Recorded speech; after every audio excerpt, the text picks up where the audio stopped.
Hi, my name's James Barker and I'm standing as the parliamentary candidate for UKIP in Preston. I'm also chair of the party in Preston. I only got involved in politics in the last 2 years. I voted for the first time in 2010, probably like a lot of you. I bought into the Lib Dem dream of proportional representation and abolition of tuition fees, and we all know what happened there. So I'm standing because I think this will be the most significant election of the last 40 or 50 years. And for the first time, a lot of you are going to have the opportunity to vote and make a real difference. I hope it's like Scotland last year with the yes-no vote, and as many people can make a difference. And let's break up this little cosy cartel in Westminster. Thank you.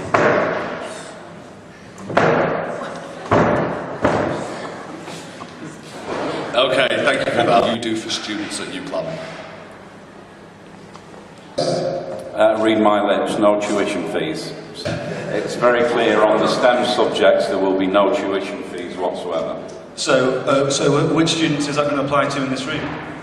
Maths, science, technology. We've not got the skill set in this country. We need to recruit people, and the only way you're going to do that is by having accessibility to university for everybody. What we're saying is there is austerity and we have to cut our cloth accordingly. There's no doubt about that, but those major subjects are where there are chronic shortages in the UK, and that's what we need to recruit. So that's what we're focusing on. We can't be, we're not going to promise something we can't deliver on. They are our policies, they are the subjects that we would assist, but there will be no tuition fees for those subjects. I think we're going backwards as a society. If you compare us to Denmark, Sweden, Norway, Germany, any of these countries with not only developed social skills, social economies, but also economically, we have become an increasingly divided country in terms of the haves and the haves not, and this isn't targeted at any one political system, but there needs to be more inclusion of people like the lady on my left. There needs to be more inclusion, a serious look at how we fund things and how we support people that haven't got the means to support their children through university. Otherwise, we're going backwards. Since the 1950s and 60s, less people get into Oxbridge now than in the 50s and 60s. Yeah, I think again, I made a point earlier on, you know where we stand on tuition fees. I think it'd be wonderful in an ideal world if we could scrap tuition fees completely, but the reality is, in the financial situation that we've inherited, unfortunately, we're not in a position to do that unless we start prosecuting bankers and taking them to jail and making people accountable. Yeah, I think it's very important when you get out in the streets and work amongst people in different industries in the UK. There is animosity in certain societies. I mean, I divide my time between London and Preston, so I see the clash a lot more clearly than other people, I think. The problem is that London is a hugely successful multicultural society, which works well because it's been like that for 500 years. I think the misinformation that comes out of some people's mouths about colour and race is completely wrong. I've had Bangladeshi friends in Preston for the last 25 years. They pay the taxes, they contribute to society, but there is a big problem in Preston, Bolton, Blackburn, where you've got wage compression and static living standards, and that is partly because of where we find ourselves after the crash in 2007-2008. I do find it disturbing that we seem to be the only country that are incapable of prosecuting bankers that fixed the LIBOR rate, that fixed the foreign transaction rate, and they're still doing it now. I mean, Mr. Lam, who's head of RBS or HSBC, said on the radio yesterday that we've not seen the worst of it yet. So in other words, there is more banking scandals to come out. And be sure of this, that the people in Westminster at the moment will not prosecute them because the city is the glue that holds everything together. Without that, they are completely up the creek without a paddle. So, to give you an example, in France, since the crash, they brought to court and prosecuted 70 bankers. In Iceland, they jailed most of them. You've got nothing to say about immigration, which was also raised, or British values, or benefits? Well, I don't think anybody can doubt where we stand on British values. We've reiterated exactly what Gordon Brown said in 2009, British jobs for British workers, and that's still what we maintain. That's what Nigel said last week, and if you see the Trevor Phillips interview, you'll see exactly what he's talked about. What we're saying is, no matter what your race, creed or colour, if you're in this country paying tax, paying national insurance, then colour, creed, religion is irrelevant. What we're saying is, in terms of the European Union, it cannot be right that we continue to have a Romanian labourer with a criminal record coming into this country when you've got a Somalian doctor trying to get in the country for the last 4 years and he can't get in because of red tape when the NHS need doctors. James, I'm just interested. You know, you want to pull out of the EU. Yes. Fair enough. You know, everybody's entitled. And so does half of your party. Everybody's entitled to their opinion. I'm just wondering what you're going to do with all of the people, who are working here in Britain, with families here in Britain, when you do decide to pull out of the EU.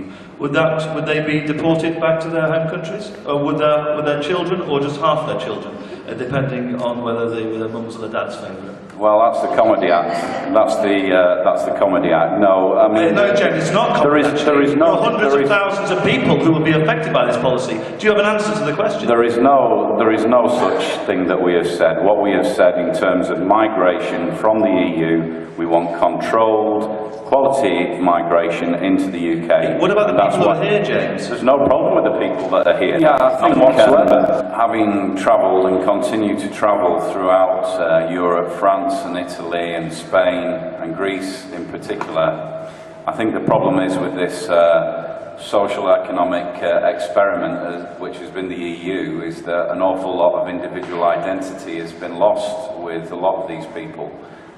We see it in Greece now. We certainly see it in Spain, where they've got 50% unemployed with the under 25s, 25% in the adult population. I think we should all be proud of our nationality, and I think those countries, respectively, are in a position where they should govern themselves, because let's face it, Britain was the greatest trading nation for over 300 years. By slavery. Well, there was slavery amongst all countries. America was the biggest. Yes. Was the biggest of them all. It doesn't make it okay, no. But what I'm saying is, moving to where we are now, all those countries should have their own personal identity and be able to govern themselves, not by a set of bureaucrats sat in Strasbourg that aren't elected by anybody. We've got not one president, we have 3. You might not know that. Not one of them's elected. And they're making decisions every day. 75% of the laws that are passed in the UK, not my party's numbers, but the facts are made in Strasbourg. Just to clarify your point, or seek personal clarification really, are you saying that because so many people are unemployed in Spain that somehow makes them feel less Spanish? No, I'm not saying that, but the economic experiment that they've been exposed to has created this problem. It's wiped out their economy. If you look at people, lawyers and doctors on the streets in Athens, having to beg because they've been ruled by bureaucrats that have nothing to do with them, nothing to do with the culture, and it's just all about money. And well, sooner or later, Greece will come out of the EU. I agree with you that I think if there has been criminal activity, people should be going to prison. You know, and I think that's an important. And how many bankers have been sent to jail in 5 years? Can we keep the question on topic, please? How many?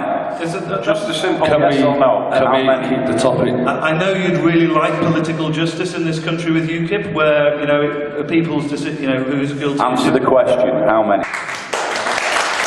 More answers on that question? No, yeah. Yeah, I'd like to. Yeah, go on then. Sorry. Yeah, I'd like to make a point, like my two colleagues to the left here. I'm not a professional politician. I only came into this very late, but I think you guys, more than anybody else, more than any generation, really have the opportunity Sorry, what to steps shape do you this propose up. to take with regards to promoting the rights of the Palestinian people if elected? Yeah, I'd like to take this. I was extremely concerned to see Netanyahu's speech the night before the election, where he declared that there wouldn't be any Palestinian state. And I would reflect the views expressed by President Obama. I think it's an alarming state that we're in Israel. And Mr. Clegg this morning, to his credit, on the radio did say that if that was the case, then the British Parliament should recognise the state of Palestine, which I strongly believe in. I think the David and Goliath that's been going on there for so many years is tragic, and somebody who's visited Palestine, when you actually get there and see the horrors of it, where you're under practically police guard for 24 hours of the day, and you've an hour to go out to do your shopping and get water, is horrendous.